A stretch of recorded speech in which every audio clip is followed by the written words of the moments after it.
Prospect of Whitby, Wapping, London.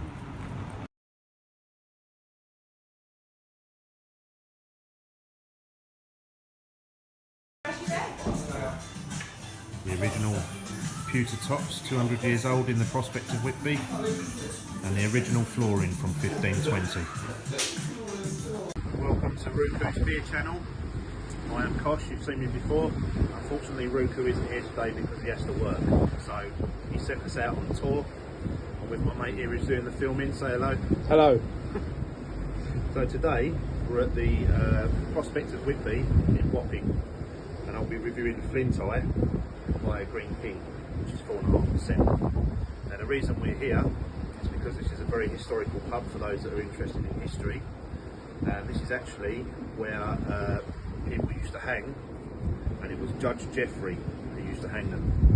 So as you can see the noose in the background here, obviously this isn't the original, but we've got the River Thames here. And as you can see this side, there is a gate, but it tells us not to open it with the tide times. So today's high tide is 4:11 PM, 6:14 I think that is.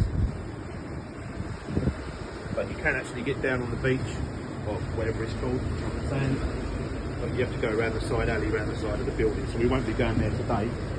But legend has it that Judge Geoffrey used to hang the people here.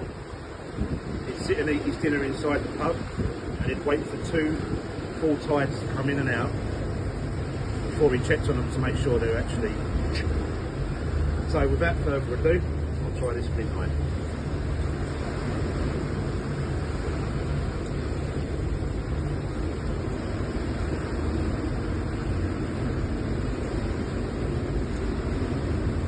Not bad. I don't know about the ingredients of it, but it's quite hoppy. It's 4.5%. Kind of tastes like that, to be honest. Not a bad beer. I mean, you can see it's quite fizzy, and this was poured about 10 minutes ago. So the glass is obviously very nice. Got that the other side. So I'd say overall,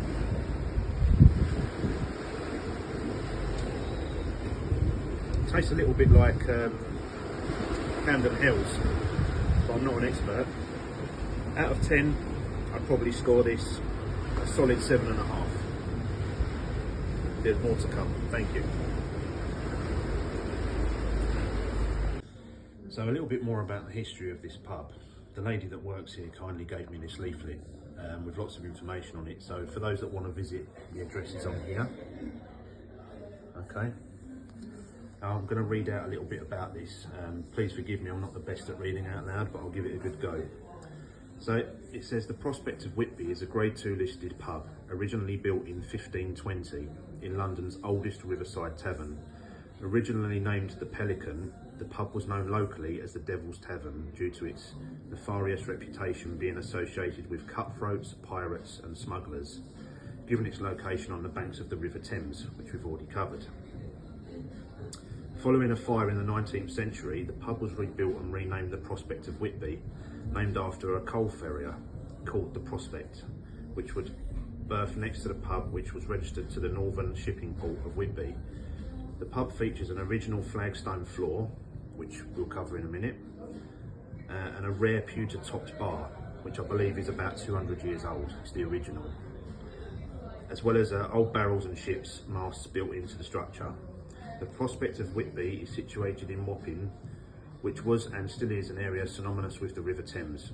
The Prospect was the pub of choice of hanging Judge George Jeffreys during the 17th century. He showed little mercy in his punishments by sentencing many river criminals to death. During the Glorious Revolution of 1688, Jeffreys attempted to flee the country. He was captured whilst disguised as a sailor in the nearby town of Ramsgate pub, which we'll be visiting later, and then taken to the Tower of London, where he perished in custody. So make of that what you will. To the rear of the pub there hangs a hangman noose in homage to the hanging judge, which is situated not far from the execution dock, which was the usual place of hanging of pirates and sea rovers in the area. To make the ordeal as painful as possible, the rope used was a shortened one, which meant that the drop was not sufficient to break the neck and so would strangulate the person. Once dead, the bodies were held in place until three tides. I said two earlier. 3 tides has washed over them. The more notorious pirates were then tarred and hung in cages along the banks of the river to mark as a warning to all those who passed. The pub used to have a cockpit where locals would bet on cockfighting, and at one point held bare knuckle boxing. That's my kind of thing. In the 18th century, the first fuchsia plant was brought to the United Kingdom and sold for a noggin of rum. The clientele. The pub was frequented by those involved in life on the river and sea, and it was a notorious haunt for smugglers, thieves and pirates. Other notable customers have been Charles Dickens, Samuel Pepys, and a view from the pub was sketched by the artists James Whistler and William Turner. The upstairs, which is where we are now, was a well-known restaurant in the 1950s and 60s where Hollywood elite would come to keep a low profile away from the hustle and bustle of central London. Visited by such people as Princess Margaret, Judy Garland, Paul Newman, Frank Sinatra and Muhammad Ali. The pub's infamy has ensured the pub to be featured in various modern media such as Only Fools and Horses, Whitechapel, The League of Extraordinary Gentlemen comic and The Old Guard, along with a new film coming out this year called And Mrs. So there's the history of the Prospect of Whitby.